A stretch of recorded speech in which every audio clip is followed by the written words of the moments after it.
Pak Hasan, seorang nelayan berusia 52 tahun, dikenal ramah dan sangat berpengalaman di laut. Ia tinggal bersama istrinya, Bu Sari, di sebuah desa kecil pesisir Jawa. Setiap hari, ia melaut sebelum fajar dan pulang sebelum senja. Pagi itu, ia berpamitan seperti biasa, membawa jaring, perahu kecil, dan bekal sederhana. Dengan senyum hangat ia berkata, "Jangan lupa siapkan teh hangat sore nanti." Tapi itu adalah kata-kata terakhir yang terdengar darinya. Hari mulai gelap, angin laut bertiup pelan. Namun Pak Hasan tak kunjung pulang.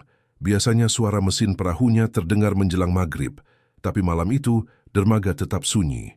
Bu Sari duduk gelisah di kursi bambu depan rumah, matanya menatap ke arah laut. Ia mulai khawatir, tapi mencoba menenangkan diri. Mungkin jaringnya banyak ikan, jadi lama, gumamnya.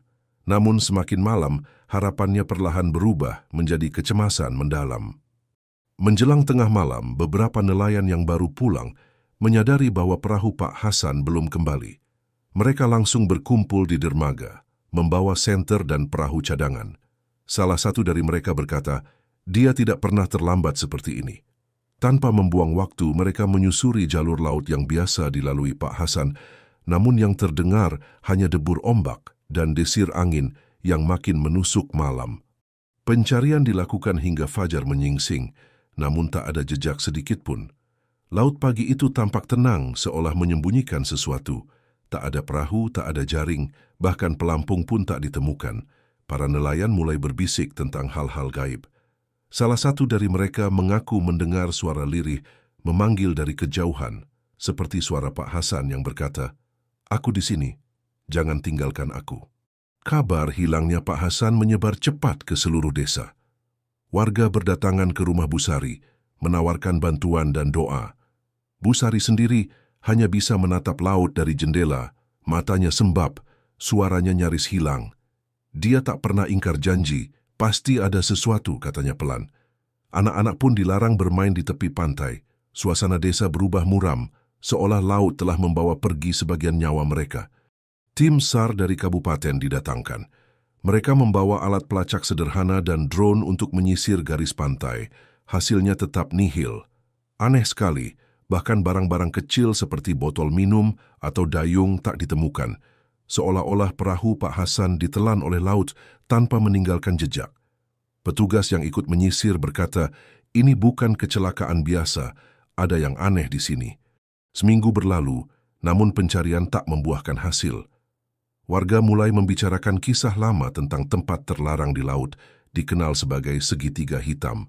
Konon, banyak nelayan dahulu kala yang hilang di titik itu dan tidak pernah ditemukan. Beberapa tetua desa percaya Pak Hasan telah melewati batas yang tak boleh dilintasi. "Laut itu punya penjaga," kata seorang kakek tua sambil menunjuk cakrawala dengan tatapan kosong. Bu Sari yang tak lagi kuat menahan gelisah, memanggil seorang ustaz dari kota. Malam itu mereka menggelar doa bersama di dermaga. Suara zikir bergema menyatu dengan angin laut. Tiba-tiba, udara menjadi dingin dan lampu-lampu temaram di dermaga berkedip perlahan. Beberapa orang mengaku mencium bau kemenyan, padahal tak ada yang membakar apapun. Saat doa selesai, terdengar suara seperti seseorang berjalan di air. Anak semata wayangnya Reza bertekad mencari sang ayah, meski dilarang ibunya. Ia nekat membawa perahu tua milik Pak Hasan ke tengah laut. Dengan bantuan GPS, ia menyusuri jalur yang menurut warga menuju segitiga hitam. Namun saat mencapai tengah laut, layar GPS-nya berputar liar. Kompas tak lagi menunjukkan arah, dan langit mendadak tertutup kabut. Ia mulai panik, namun memilih tetap tenang, berharap ada petunjuk. Di tengah kabut, Reza melihat bayangan samar seseorang berdiri di ujung perahu lain yang mengambang. Sosok itu mengenakan baju seperti milik ayahnya. "Ayah," serunya pelan. Sosok itu menoleh, tapi wajahnya samar. Saat Reza mencoba mendekat, bayangan itu perlahan larut ke dalam kabut tebal. Suara mesin perahunya mendadak mati. Ia terduduk lemas, merasa seperti berada di antara dua dunia, dunia nyata dan dunia tak kasat mata. Setelah beberapa jam terombang-ambing, mesin perahu Reza mendadak hidup sendiri. Kompas kembali normal, dan kabut perlahan menyingkir. Ia segera kembali ke darat dengan tubuh gemetar. Setibanya di dermaga, warga menyambut dengan lega. Namun Reza hanya berkata lirih, "Aku melihat ayah, tapi dia seperti bukan manusia lagi." Sejak itu Reza tak pernah lagi berani menginjakkan kaki di laut, meski darah nelayan mengalir dalam tubuhnya. Beberapa hari setelah kejadian itu, warga desa mulai mengalami hal-hal aneh. Suara ketukan di jendela terdengar tiap malam, padahal tak ada siapapun di luar. Seorang nelayan mengaku mendengar jaringnya ditarik-tarik dari bawah perahu saat melaut sendirian. Ketika ditarik tak ada ikan, hanya sehelai sarung basah berwarna coklat, sama seperti milik Pak Hasan. Ketakutan mulai tumbuh di hati masyarakat pesisir itu. Suatu malam Busari bermimpi duduk di perahu bersama suaminya. Pak Hasan tampak tenang, namun matanya kosong. Ia berkata, "Aku masih di sini, tapi tak bisa pulang." Saat terbangun, Busari merasa bajunya basah seperti habis terkena air laut. Warga yang mendengar kisah itu meyakini bahwa arwah Pak Hasan belum tenang. Mereka menggelar tahlilan dan doa, berharap ruhnya bisa kembali ke alamnya dengan damai. Mimpi itu terus menghantui Busari selama 3 malam berturut-turut. Dalam setiap mimpi, laut yang ditunjukkan Pak Hasan semakin gelap dan dalam. Ia menunjuk ke satu titik dan berbisik, "Di sana aku tenggelam." Busari mencatat lokasi itu dalam ingatannya. Meski tak bisa memastikan, Reza memberanikan diri meminjam GPS dan mencocokkan titiknya. Ternyata benar, lokasi itu ada dan merupakan tempat yang dipercaya sebagai wilayah gaib oleh para tetua. Warga desa akhirnya melakukan selamatan laut. Mereka melepaskan sesaji ke titik tersebut, berisi makanan dan doa permohonan maaf. Saat perahu pembawa sesaji tiba di lokasi, langit mendung dan angin tiba-tiba berhenti. Perahu seperti berhenti sendiri meski mesin masih menyala. Tiba-tiba salah satu awak kapal melihat bayangan seseorang berjalan di bawah air.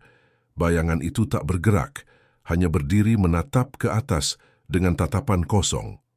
Bayangan itu membuat semua awak kapal panik. Mereka langsung melempar sesaji ke laut dan memutar haluan. Begitu menjauh, angin kembali bertiup dan mesin bekerja normal. Saat mereka tiba di dermaga, semua tampak lemas dan ketakutan. Salah satu dari mereka berbisik, "Itu wajah Pak Hasan," tapi matanya kosong seperti tak punya jiwa. Warga desa semakin yakin bahwa Pak Hasan telah masuk ke dunia lain, dunia yang tak bisa dijangkau manusia biasa. Desa pun berubah, tak ada lagi yang berani melaut sendirian. Anak-anak dilarang bermain di pantai, dan para nelayan kini selalu membawa air doa di perahu mereka. Cerita tentang hilangnya Pak Hasan menjadi legenda hidup. Namun bagi Busari, itu bukan sekadar cerita tapi luka yang belum sembuh. Setiap senja ia masih duduk di tepi jendela, menatap laut yang luas, berharap satu keajaiban datang dan mengembalikan cintanya yang hilang. Reza yang dulu ingin meninggalkan desa, kini memutuskan tinggal bersama ibunya. Ia bekerja sebagai tukang kayu dan membantu warga. Meski tak lagi menyentuh laut, ia masih sering bermimpi tentang ayahnya. Dalam mimpinya, Pak Hasan duduk diam di atas perahu tua, memandang jauh tanpa kata. Reza percaya ayahnya masih ingin pulang, tapi terikat oleh sesuatu yang tak terlihat, sesuatu yang hanya bisa dilepaskan oleh waktu atau takdir. Suatu malam, seorang pendatang yang tak tahu apa-apa mencoba memancing di dermaga. Ia tertawa saat warga memperingatkan, menganggap semua cerita hanyalah mitos kampung. Tapi malam itu, ia hilang. Peralatannya tertinggal, perahunya ditemukan hanyut ke pantai esok pagi kosong. Warga tak lagi bicara banyak. Mereka tahu laut itu telah mengambil satu lagi. Dan mereka sadar, beberapa tempat memang tidak ditakdirkan untuk dijelajahi. Hari-hari terus berjalan. Desa kembali tenang meski luka tak pernah benar-benar sembuh. Nama Pak Hasan dikenang dalam setiap doa, setiap cerita di malam hari. Laut itu masih ada, tenang di permukaan, namun menyimpan rahasia gelap di dasarnya. Bagi mereka yang tinggal, laut bukan hanya sumber kehidupan, tapi juga pengingat bahwa ada batas antara dunia manusia dan yang tak terlihat. Dan siapapun yang melangkah terlalu jauh, mungkin takkan pernah kembali. Waktu terus berlalu, tapi setiap tahun, tepat di tanggal hilangnya Pak Hasan, suasana desa kembali mencekam. Angin laut bertiup lebih kencang dari biasanya. Langit mendadak mendung meski sebelumnya cerah. Beberapa warga mengaku melihat sosok berdiri di ujung dermaga menjelang maghrib, diam, memandang ke tengah laut. Sosok itu mengenakan sarung cokelat dan kemeja putih, sama seperti yang dikenakan Pak Hasan di hari terakhirnya. Bu Sari mulai menulis catatan harian tentang kejadian-kejadian aneh yang terus berulang. Dalam tulisannya, ia mencatat setiap mimpi, setiap penampakan, dan setiap suara yang terdengar dari arah laut. Ia percaya Pak Hasan mencoba menyampaikan pesan. Tapi pesan itu datang dalam potongan-potongan yang sulit dimengerti. Ia merasa seperti berbicara dengan bayangan, dengan seseorang yang separuhnya telah menyatu dengan laut. Satu malam Reza menemukan ibunya berdiri di pantai, kakinya basah oleh ombak. Ia memanggil pelan, tapi Bu Sari tak menjawab. Matanya kosong menatap laut. Setelah ditarik menjauh, Bu Sari berkata, "Dia memanggilku." Dia bilang, "Tempatku di sana." Reza menangis, memeluk ibunya erat-erat. Sejak itu mereka tak pernah ke pantai lagi saat malam tiba. Keduanya hanya berdoa dalam diam, berharap arwah ayahnya menemukan jalan pulang ke alam tenang. Desa mulai membuat ritual tahunan untuk menghormati laut. Mereka menyebutnya Hari Laut Sunyi. Semua warga berkumpul, menyalakan lilin di tepi pantai, dan membacakan doa-doa. Malam itu selalu terasa berbeda. Angin berhenti, ombak tenang, dan suasana sunyi seperti menghormati ritual tersebut. Sejak itu tak ada lagi yang hilang secara misterius, namun bayangan Pak Hasan tetap menjadi bagian dari setiap cerita yang diwariskan dari generasi ke generasi. Reza tumbuh dewasa dengan cerita ayahnya sebagai bagian dari dirinya. Ia menikah dan memiliki anak, namun tetap tinggal di desa. Anaknya sering bertanya, "Kenapa ayah tidak pernah ajak aku ke laut?" Reza hanya tersenyum, lalu berkata, "Karena laut itu menyimpan seseorang yang sangat kami cintai." Ia membawa anaknya ke tepi pantai, menunjukkan cakrawala, dan berbisik, "Di balik sana ada kisah cinta, kehilangan, dan rahasia yang tak terungkap sampai hari ini." Anak Reza kecil dan polos menatap laut dengan mata berbinar. "Kalau laut itu bisa bicara, ayah, kira-kira dia akan cerita apa?" Reza terdiam sejenak, lalu menjawab pelan, "Mungkin dia akan cerita tentang orang-orang yang pernah pergi terlalu jauh." Laut di depannya tetap diam, tapi angin yang bertiup seolah membawa bisikan, bisikan kenangan, doa-doa yang tak selesai, dan cinta yang tak pernah pulang sepenuhnya ke daratan. Bu Sari menua dalam kesunyian yang tak pernah benar-benar pergi. Setiap sore ia duduk menghadap laut dengan membawa surat-surat kecil yang ia tulis untuk suaminya. Ia percaya angin laut akan menyampaikan isinya. "Hari ini Reza membawa cucu kami ke pantai. Kamu pasti bangga." Meski tubuhnya lemah, semangat cintanya tetap kuat. Laut adalah saksi bisu dari pengabdian seorang istri yang tak pernah menyerah pada harapan. Suatu malam yang tenang, langit penuh bintang. Bu Sari bermimpi bertemu Pak Hasan. Kali ini ia tak lagi dalam kabut. Ia tersenyum, wajahnya bersih dan damai. "Aku menunggumu di tempat yang tenang, Sar. Terima kasih sudah menjaga keluarga kita." Ketika Bu Sari terbangun, ia tahu waktunya tak lama lagi. Ia tak takut karena hatinya telah tenang. Ia telah menerima bahwa cinta sejati tak selalu butuh kehadiran, tapi cukup dengan pengorbanan. Beberapa hari kemudian, Bu Sari berpulang dalam tidur yang tenang. Desa kembali menggelar doa bersama di tepi pantai. Malam itu, kabut tipis menyelimuti laut. Banyak yang bersaksi melihat dua sosok berjalan berdampingan di atas air, lalu perlahan menghilang di cakrawala. Warga yakin itu adalah Pak Hasan dan istrinya. Akhirnya, mereka bersatu, bukan di dunia ini, tapi di tempat yang lebih damai, lebih abadi. Kini cerita Pak Hasan dan Bu Sari menjadi legenda desa. Bukan hanya kisah tentang nelayan yang hilang, tapi tentang cinta yang tak tergoyahkan oleh waktu dan jarak, bahkan kematian.